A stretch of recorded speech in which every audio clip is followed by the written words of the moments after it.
পৌরসভায় যান, স্যারের স্মরণ সভা আছে।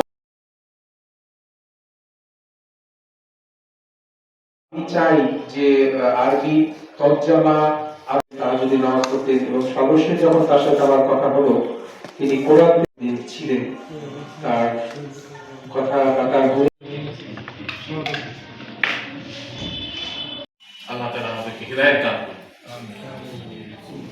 না, সেই তৌফিক আল্লাহ পাক বসা আমার স্নেহের ছোট জান্নাত বেশি করেন। আমরা একদম শেষের দিকে চলে উপস্থিত সাংবাদিক নেতৃবৃন্দ, আসসালামু আলাইকুম। পৌরসভায় বাংলাদেশ সচিবালয় মিট করি। পৌরসভায় যান, স্যারের স্মরণ সভা আছে ওখানে। সাথে আমি বলবো আজকে যে আমরা উপস্থিতি, আজকে তার সবসময় আমরা আসবো।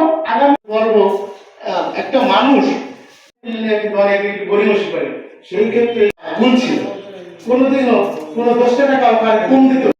তিনি মারা গেছেন, তাকে আল্লাহ রেসপন্সিভ করুন। তিনি একজন মুসলমান, মুসলমান হিসেবে আমাদের সবাই অনেক খাওয়া দাওয়া অনেক কিছু করছি বাসায়।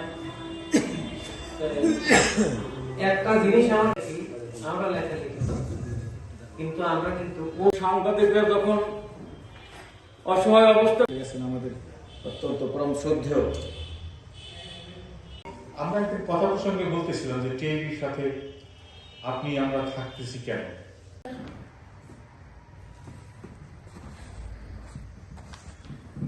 ইচ্ছা তাকে সাংবাদিকরা যখন অসহায় অবস্থায় পড়ে যায়, চিকিৎসাধীন অবস্থায় পড়ে যায়, বিছানায় পড়ে যায়, বিভিন্ন সময় অনেকের অনেক উপকার হয়।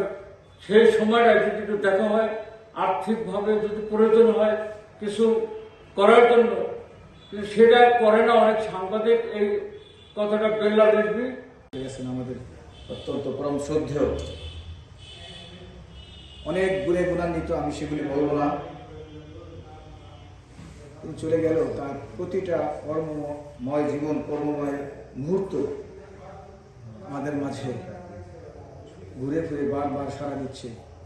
আমার কাছে মনে হচ্ছে তিনি আমাদের মাঝে আছেন, বেঁচে আছেন। যাই হোক, তারপরেও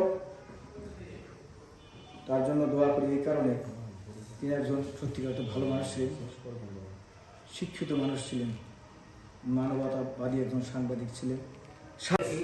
আমরা লেখালেখি, কিন্তু আমরা কিন্তু অনুগল্প লিরিক লিখতে পারি না।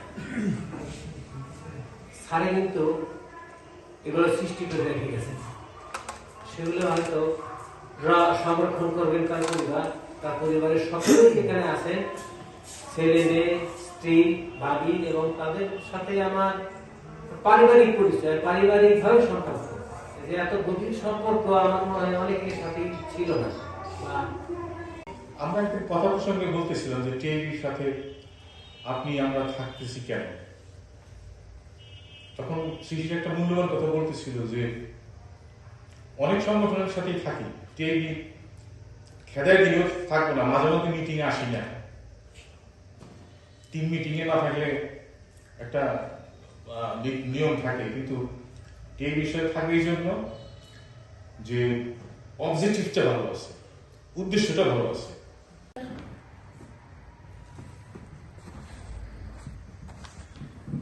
ইচ্ছা তাকে নিয়ে গেছে। আমি সবার কাছে একটা কামনা করবো যে আমি যেন এই ভার সইতে পারি।